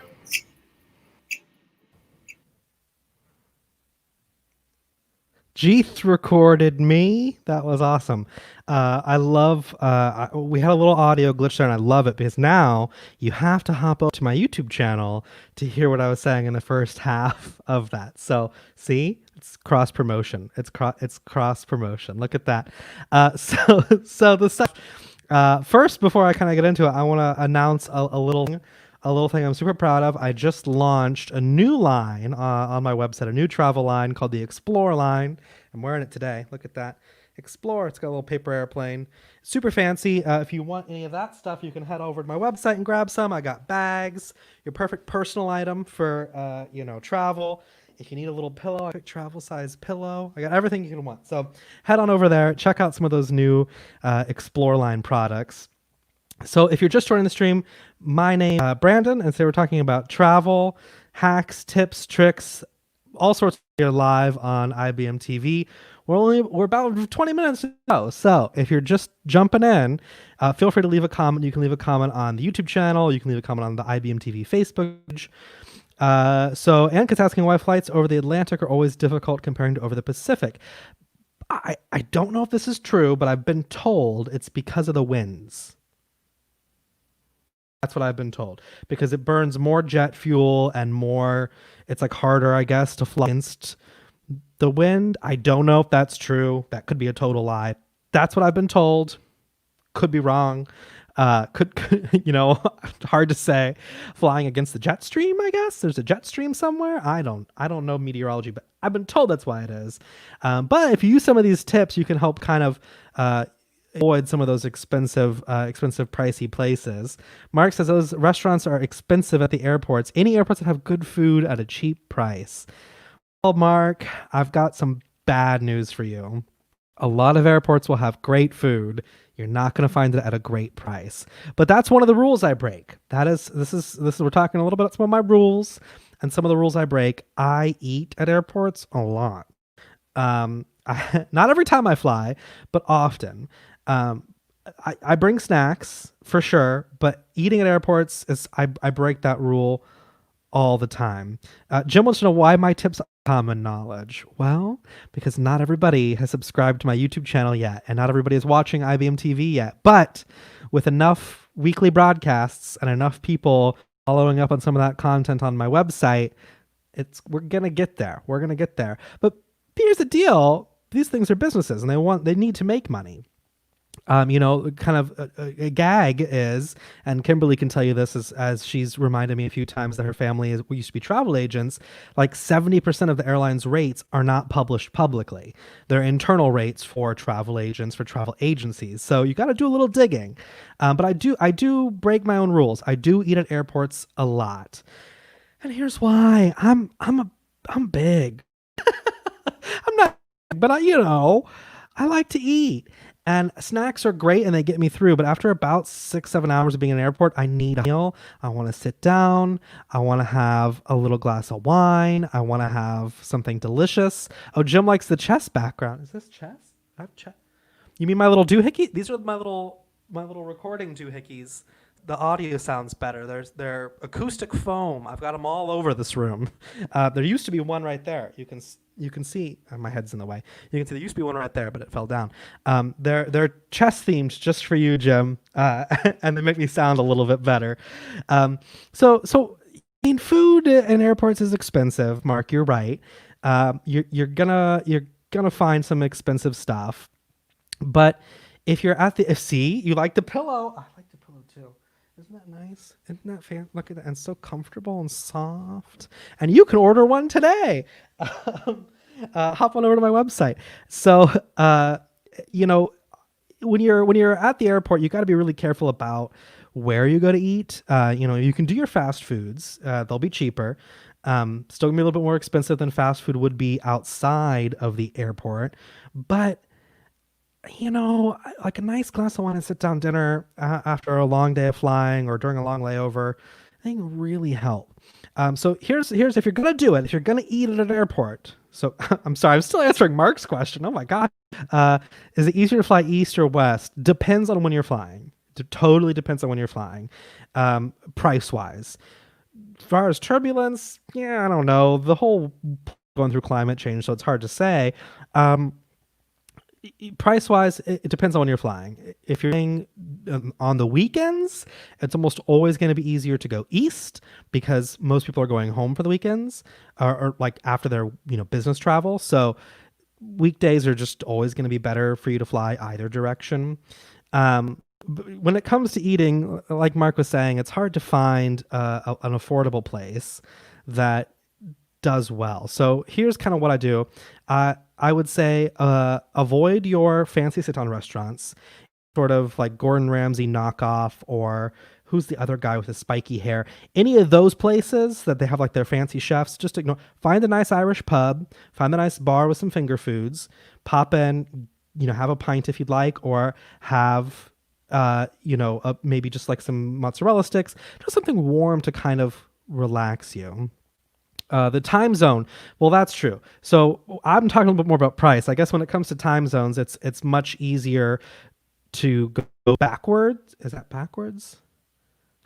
What's the best way to phrase that? Backwards, forwards? It's much easier to come like back to the west than it is to go, I think, because of the time zones. But the best time to take an international flight, I always go for weekday during the night. Always weekday during the night. A, it's easier to adjust your sleep schedule to do. B, it's going to be cheaper during the weekday. And C, there's usually less chaos at night. The airports are going to be quieter, easier to navigate, easier to get through. But I mean, I break these rules a lot. I don't really break the flying rule a lot. I usually, when I'm booking my own travel, I will pick a weekday.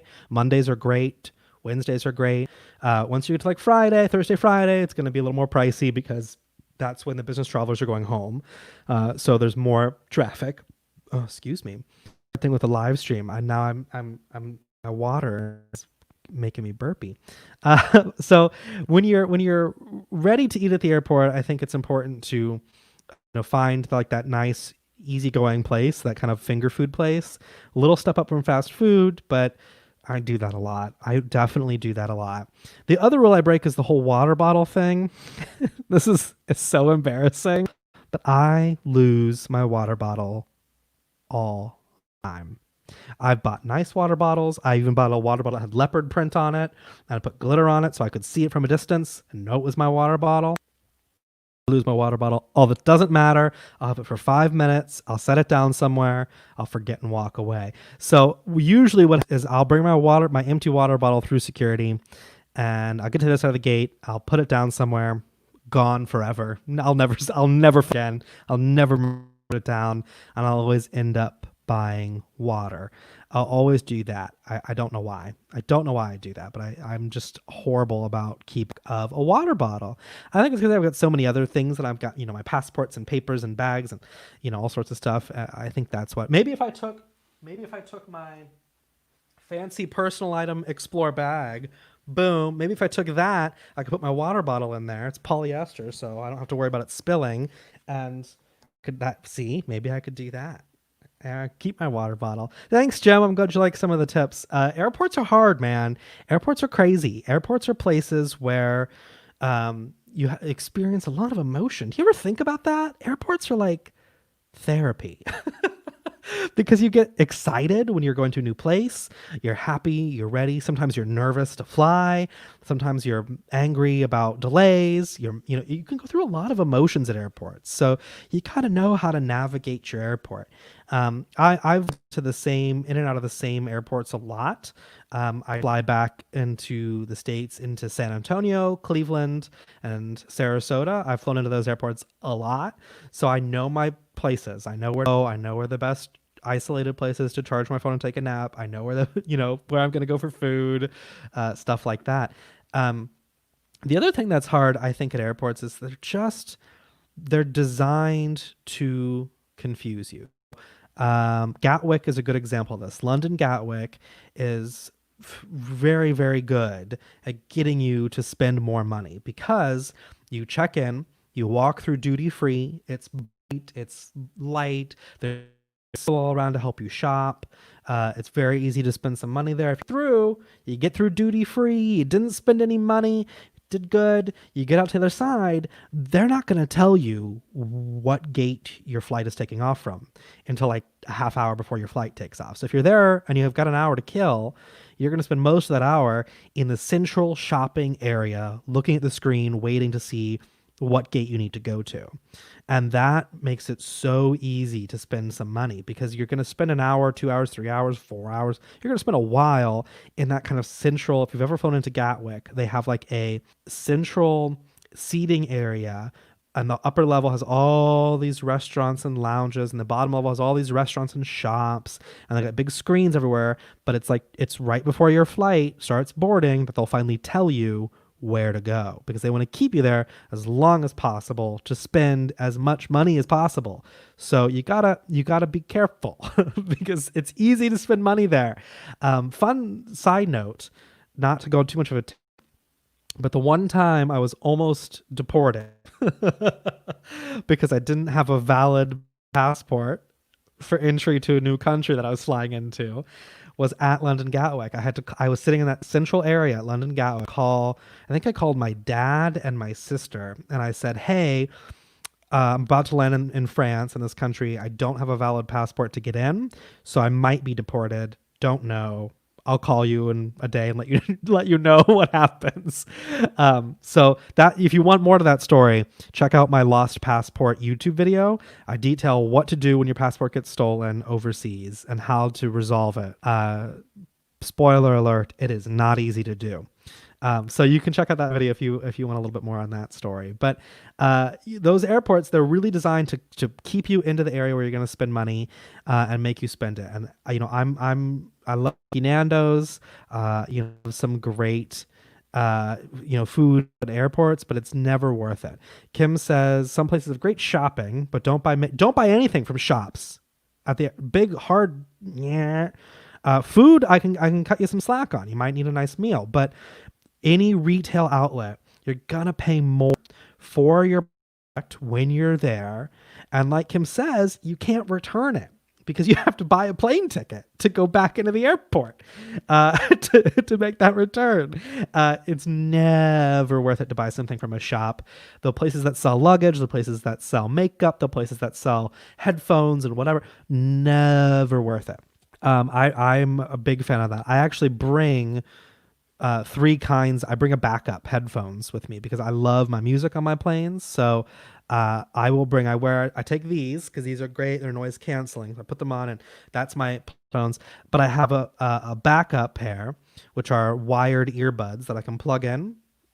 Backups. Because I also have my AirPods, which the battery might die and stuff like that. But never, ever worth it to buy retail stuff at an airport. Will a spare passport help? Well, here's the thing about spare passports. They're hard to get. You have to prove a need to travel. You can get, most people don't know this, you can get 2 passports at once. In the United States, we can file for a second passport, active passports. You can do that. It's very, very hard to do. Most people can only get away with it because they have their passport out for a visa, have an immediate business need or emergency need to travel, and for a second passport. It's hard to get approved for those. I know a lot of people that have applied and have not gotten them. Your old passports that have a little hole punched in them. This is my real passport. This passport, believe it or not, you should go watch this video. It's a story. This passport cost me about $2,000. And took me about a month of rushing around different embassies, different cities, I went everywhere to get this thing. Having one of the old passports with it doesn't really help because they can't. It doesn't do anything. That's a passport somebody could steal and could just take and go and say, "This is me," but it's got the hole punch. It's not valid, so they'll turn you away right away with that. Do you have clinic or medical? Yeah, most airports will have. So at the very least, even your smallest airport is going to have some sort of emergency responder. Not a place you're going to go for like a checkup, but if you need medical attention, they're going to have trained people on site who can give it to you. At least give it to you until proper trained professionals show up. Most big airports will have paramedics on site as well, so you're pretty well covered there. But other kinds, like if you're at an airport, don't go get. You know what drives me nuts? I know I'm on a tangent now. Hair salons in airports. Do you know that's a thing? If you don't know that's a thing, there are airports where you can go get your hair cut. They got a barber shop in there.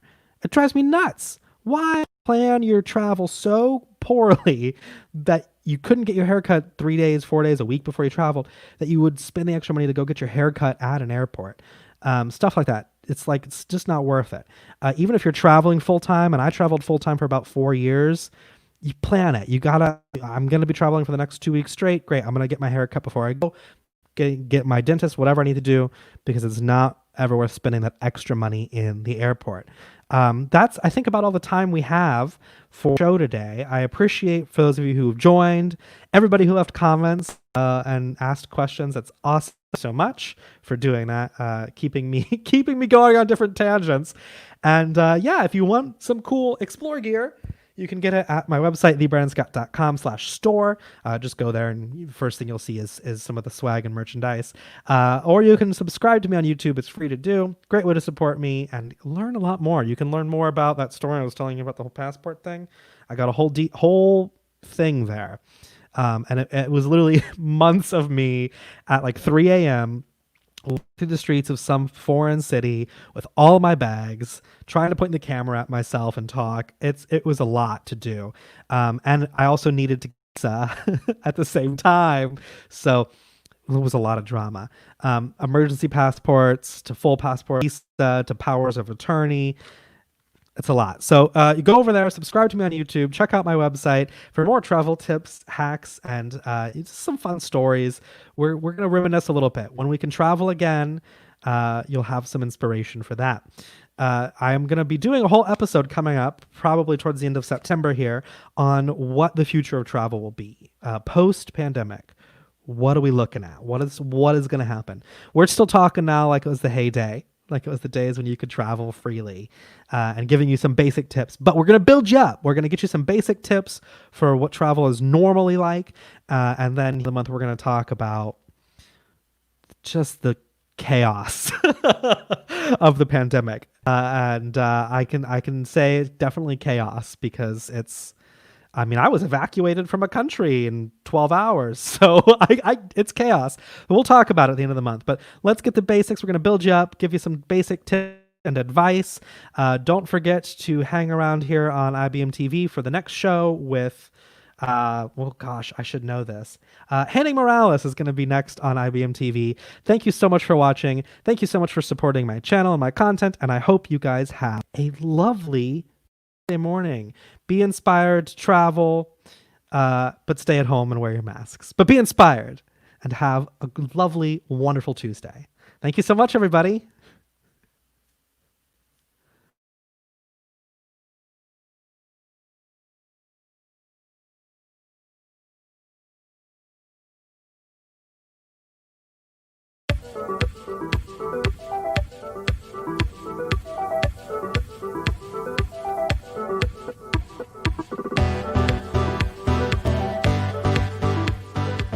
My name's Brandon. I'm a world traveler, foodie, and YouTuber. Together, you and I will find the best travel hacks, tips, and best places to explore. Join me as we find new adventures together, live only on IBM.tv.